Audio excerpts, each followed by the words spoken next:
Hi, this is Jerry from the Dover Post Office saying hi to DSC TV.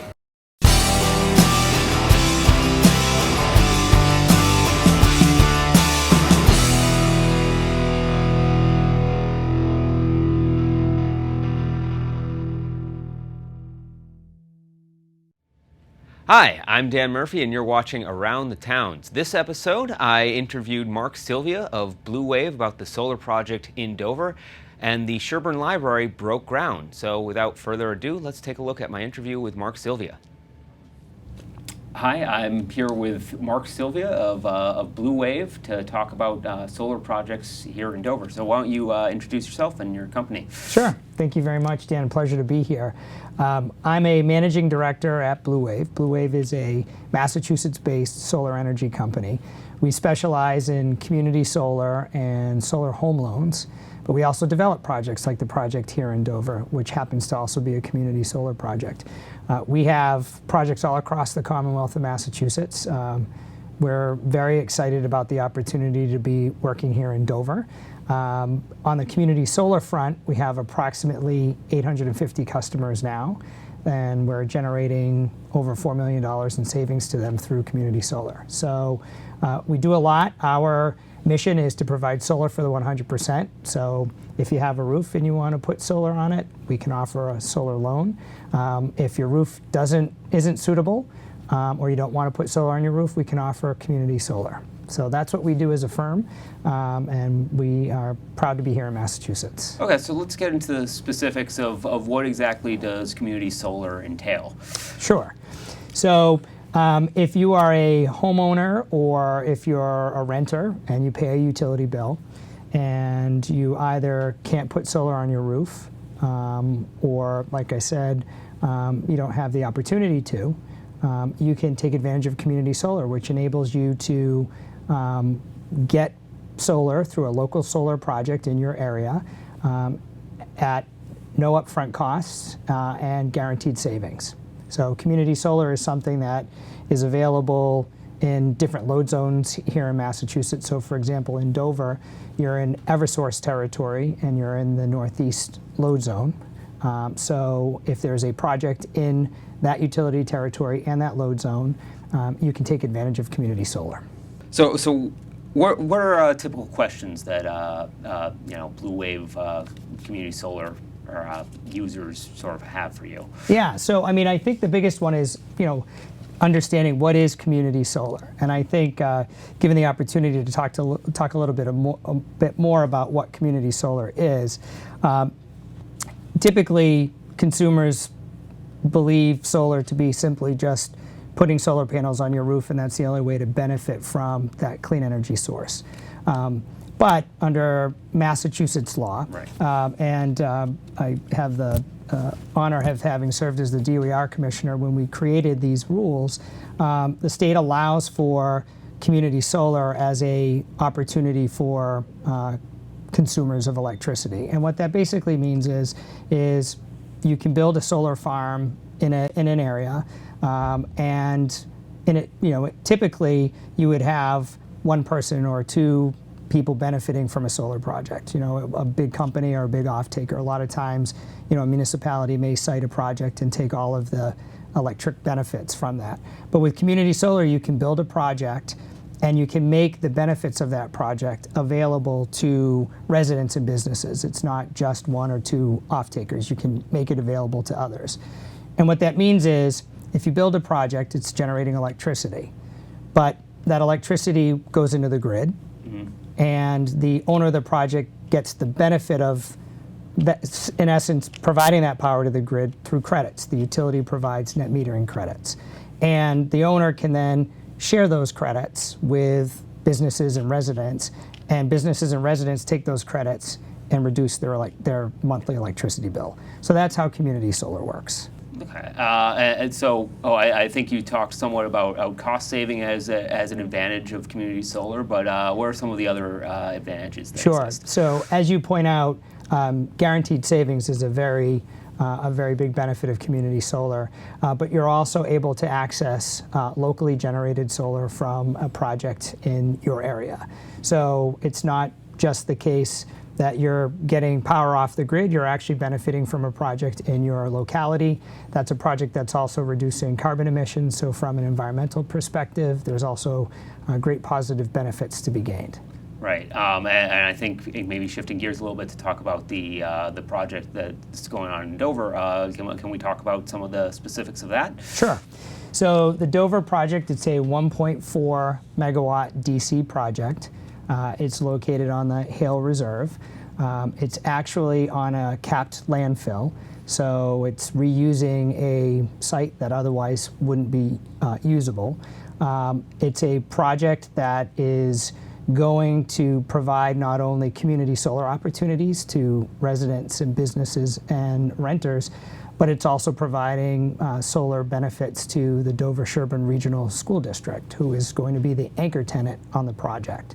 So what that means is half of the project, half of that 1.4 megawatts will be contracted to the Dover-Sherborn Regional School District, net metering credits, which translates to savings. And the remaining half will be made available to, like I said, residents, businesses in the general area. It's a project that we've started construction on, and we anticipate that project to be operational in July of this year. We've worked very closely with the municipality, with the town of Dover, to acquire all the necessary permits for the project. And we look forward to this project being operational and providing, important benefits to the community. Right, and so I think you mentioned that this will be opened up to residents and businesses. So how do they apply to become take advantage of this? Sure, it's a seamless process. Blue Wave has a direct phone number that interested individuals can call. We also have a website where you can sign up for community solar as well. It is something that, as I mentioned at the beginning of the program, doesn't require any upfront costs. In the end, it produces guaranteed savings on your monthly electricity bill. So it's a seamless process to sign up for community solar, and I know we'll provide that information on this program so people can sign up that way, but it's a very easy process for you to sign up. And what kind of limits or how many customers are you potentially taking? Sure, that's also a great question. So we've already signed up some customers for the Dover project, but there are approximately opportunities for somewhere between 60 to 80 customers to sign up for the remaining net metering credits that are available for that project. It's as I indicated to you, it's a seamless process to sign up for community solar. You have to live in the load zone in the utility territory, so you have to be an Eversource customer, and you have to be in the Northeast load zone. But those are the standard requirements. Okay, and then so as it gets prepared for implementation in July, what are the challenges that lie ahead? There aren't any challenges to speak of because we've gone through a very rigorous process at the local level. As I mentioned, we have gone through all the permitting. We're starting construction, and we're fully anticipating that the project will be complete in July. So we don't anticipate any challenges. Okay, and once it is completed, sort of what kind of maintenance and sort of to maintain it, and how long is this projected to keep going and all that? Sure. So these projects are the general life cycle of a solar project is at least 20 years. And so, for example, our contracts, our community solar contracts with customers, or our anchor offtake contracts are 20-year contracts for net metering credits. So the anticipated lifetime is at least 20 years for a project of this nature, and many projects go beyond that time frame. Right. And then how is the maintenance dealt with and making Sure. sure the So solar panels are clear? Yeah. So the owner of the system is obligated to provide what is called operation and maintenance responsibilities. So whether it's clearing panels or whatever work needs to be done on site, snow removal, whatever the case Right. may be, that's all done by the owner of the project.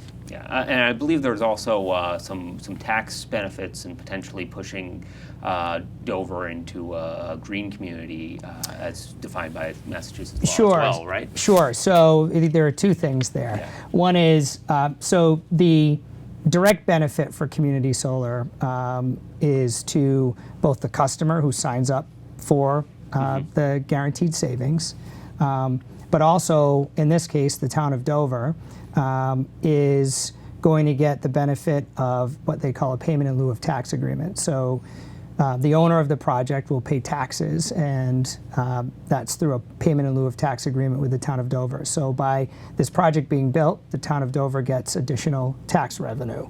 In addition to that, as you pointed out, Dover was just designated as a green community this month, and you have to meet 5 criteria to become a designated green community.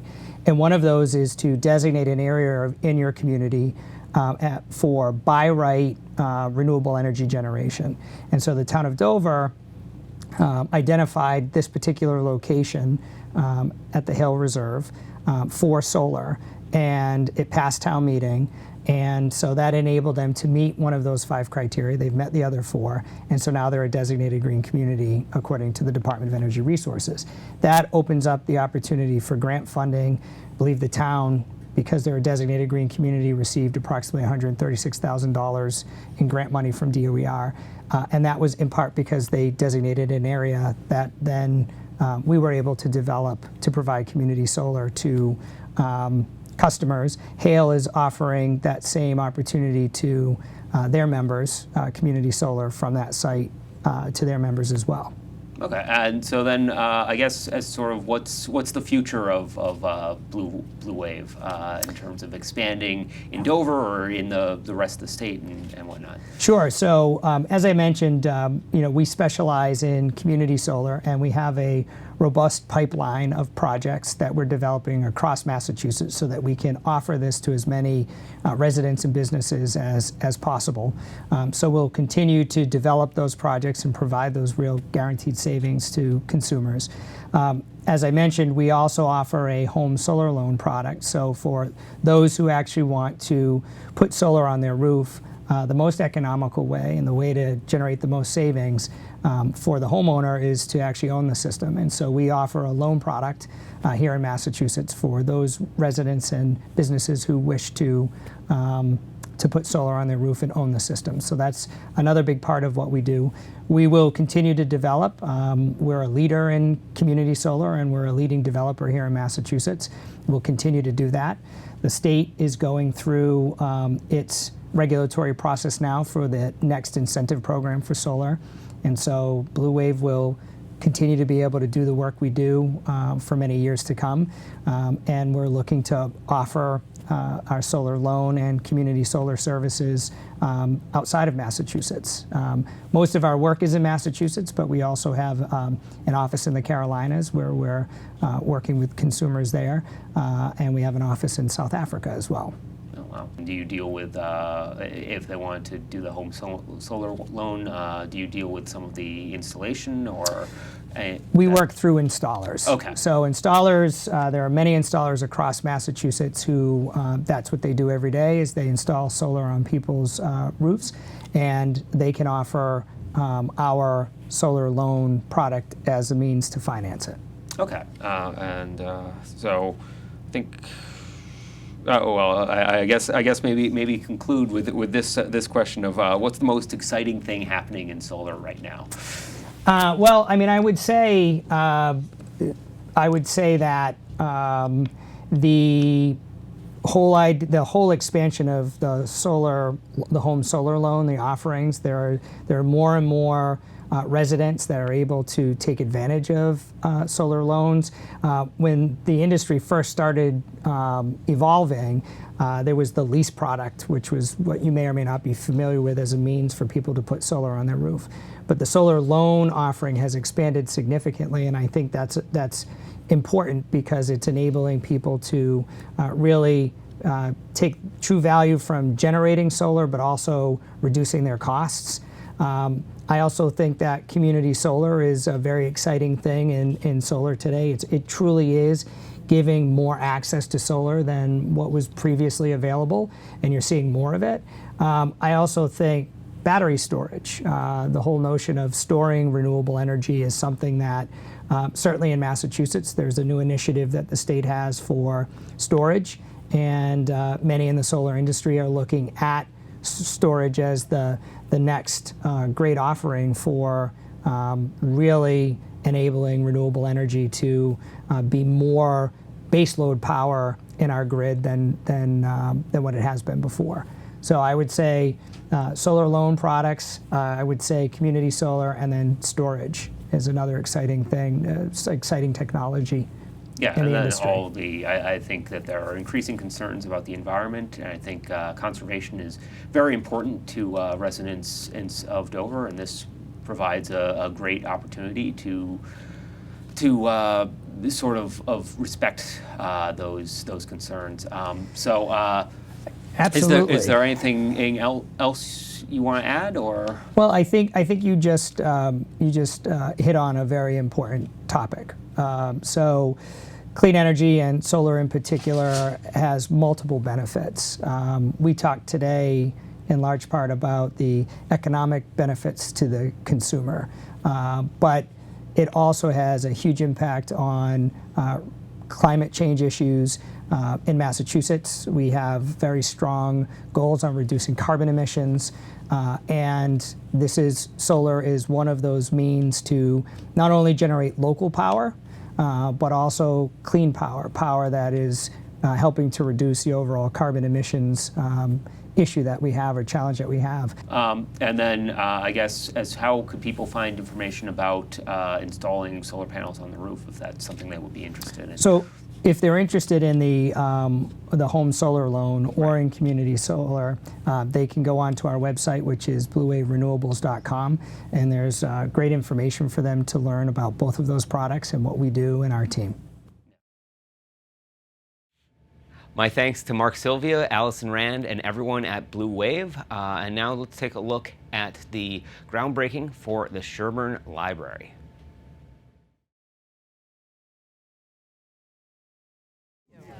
So thanks everybody for coming.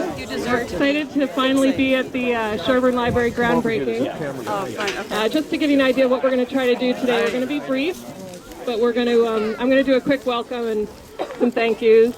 Elizabeth will come up here for a few comments. Then we have Roland Aschenbein, who's an MBLC commissioner, who's joined us. He's going to say a few words. We have Representative Linsky, who's going to say a few words. And then we'll have our sort of ceremonial shovel in the ground moment. So again, it's very exciting, perfect weather, and thank you for being here. So I'm Mary Moore. I'm chair of the Sherborn Library Trustees.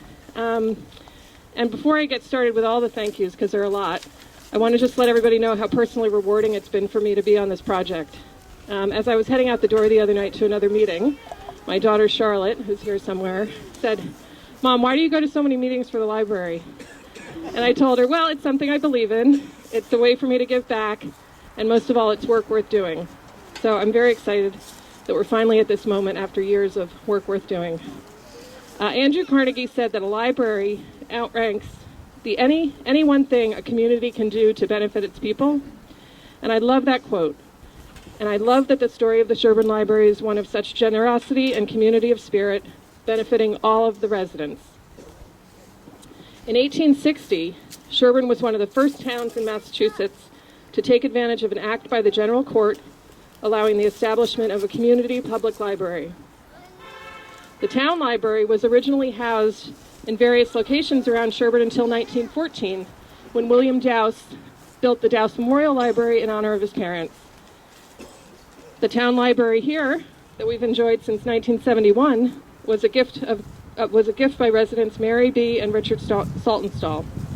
It's a remarkable architectural example that will benefit from a thoughtfully designed children's room, a new community room, an outdoor reading terrace, and a complete interior renovation. It will serve all residents, young and old, for the next 40 years at least.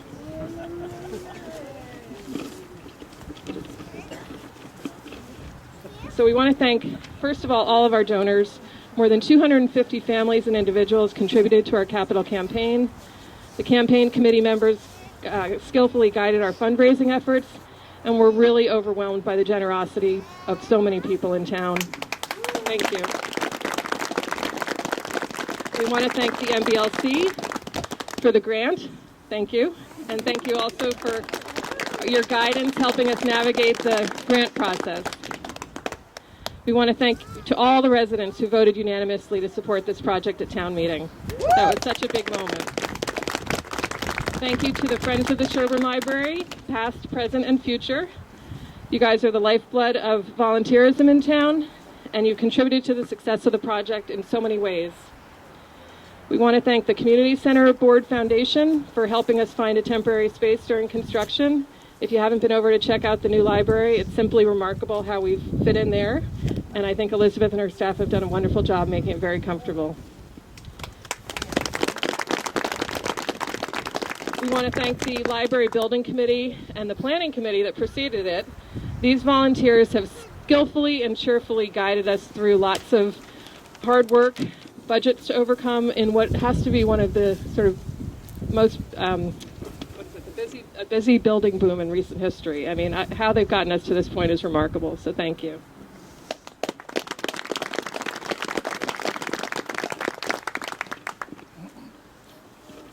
I want to thank my fellow library trustees, current and past. The professionalism and civility of this board is simply top-notch, and I can't imagine a better team to be working with, so thank you. We want to thank our owner's project manager, our design team at BAA, and Richard Smith, our general contractor, 5-Star Building. It's been a very, very, very long effort, but very worthwhile. Local officials, town employees, safety officials, CMD, and all the town committees and boards. We've relied on nearly all of you in some capacity over the last 5 years. Thank you for your patience, your support, and your encouragement. Thanks to the local press for keeping everybody updated all these years. I think it got a little repetitive sometimes, but it was really a great partnership to have you working with us. Thank you. And finally, I'd like to have a very heartfelt thank you to the library staff, and especially our director, Elizabeth Johnston. Her vision, her steady leadership, and her partnership with the trustees has made this, again, work worth doing. And it's such an important milestone that we've gotten to today, so thank you. And with that, I will pass it off to Elizabeth, who I believe has prepared a poem for us. Thank you, Mary. And Mary discusses all of the hard work, but I do believe there was a little magic. I believe there was a little magic because the day that we received the state grant, I was walking along to my destination to receive the state grant, and I found this little angel on my path. And I've had this little angel with me since the project started, and this little angel inspired me to write the poem that I'm going to read today. A groundbreaking day. Sherborn Library, you are warm and strong and smart. You plant the seed where young learners start. The whispers through the stacks of books and pillowed sunny reading nooks are heard and uttered by generations. Hallowed print or fast digitization meet under one high roof on your deep foundation. Today we grow you, library, as you've grown us. The beech tree, our enduring witness. A living room for all to be, inspired by eternity. Surround this promise in your rebirth. As we break new ground and dig your earth, we affirm our hope in the future's worth.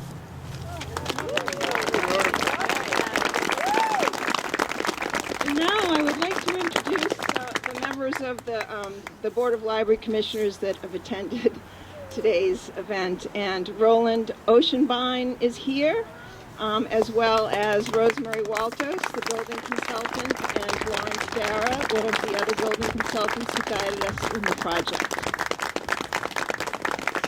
Thank you.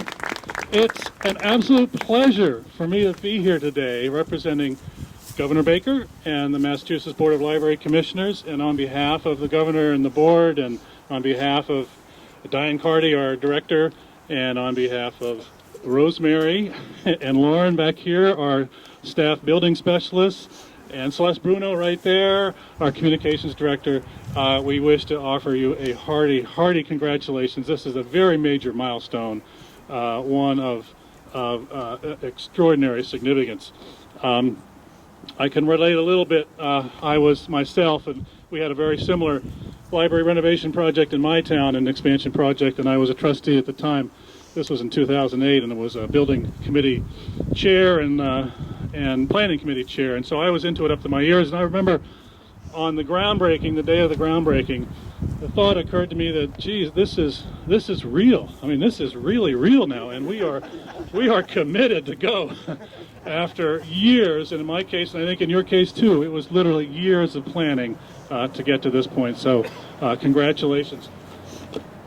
Let me also say that there's nothing that makes us happier at the Mass Board of Library Commissioners than to be able to support worthy projects such as this. And we were able to support this one with a grant of $3.633 million, and which goes about a little over 40%, I guess, of the current planned project costs. And there's also an opportunity for a LEED certification for another $100,000. So, so on behalf of all of us, thank you so very much for having us here. We're delighted to be here. Congratulations. There's a lot of work ahead. It's probably the most fulfilling thing you can do to work on a library project like this. All you have to do is spend a few minutes in a children's library at story time to understand the importance of the work that we're doing here today. So thank you so very much. David, would you like to come up and say a few words? Representative David Linsky, thank you. Thank you very much. It is an honor and a true pleasure to be here today. This is really important to me, and let me tell you why. This is the third library expansion renovation project that I've got to be part of in my district. I'm now 3 for 3, a trifecta, between Natick, Sherborn, and Millis.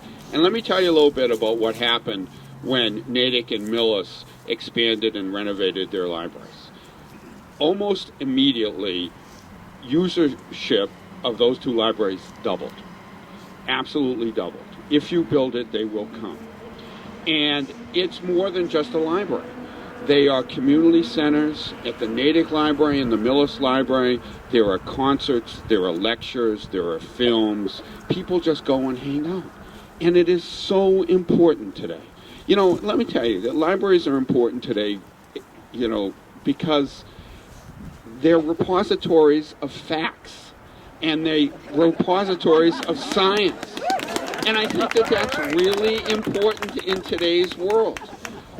This is a great project. This is so important for Sherborn in so many different ways, and I'm so happy to be part of this.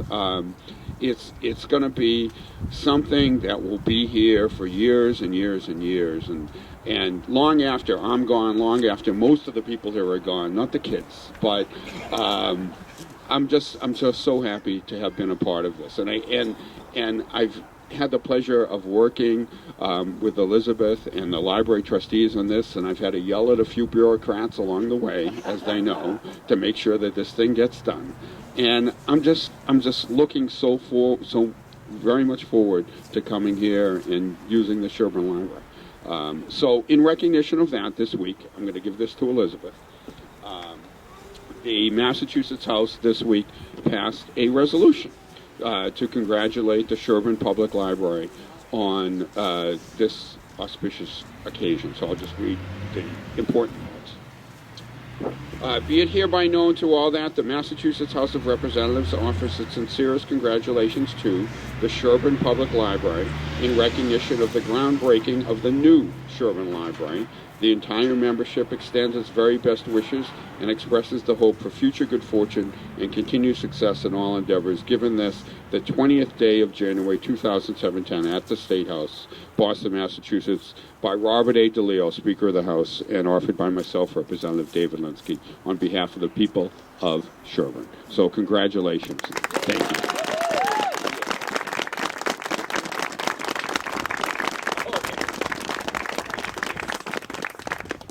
And now we'd like to invite Stacy Brandon up. Stacy was the chair who pushed us valiantly forward in so many years of planning, and I'm still trying to fill her very big shoes, so I'm grateful for her partnership as well. Here she is. Thank you, Mary. All right, may I add my heartfelt thanks and congratulations to everyone who has been involved and is involved in this project. So many citizens of Sherborn have been involved in one way or another with this project through the years since, believe it or not, 2006.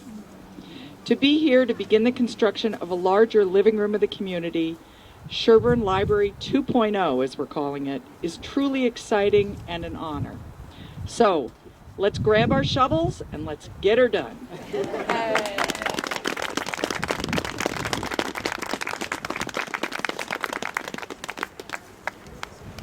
So we'd like to invite anybody. We'd like to... Sorry, I don't know how to use a microphone. Just kidding. We'd like to invite everyone who's on the trustees, the Friends, Library Building Committee, Mass Board of Library Commissioners, the designers, the design team, and anyone who'd like to be in the picture or who has been involved on the Citizens Committee. I mean, I cannot tell you how many people, if we put in the number of people who've been involved since 2006, you would be shocked. But anyone that would be like to be in the picture, please come up, because this is a community day.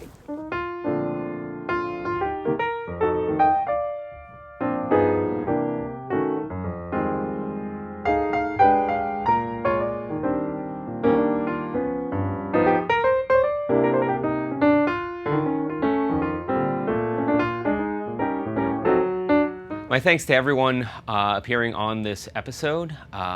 Once again, my name is Dan Murphy, and you're watching Around the Towns.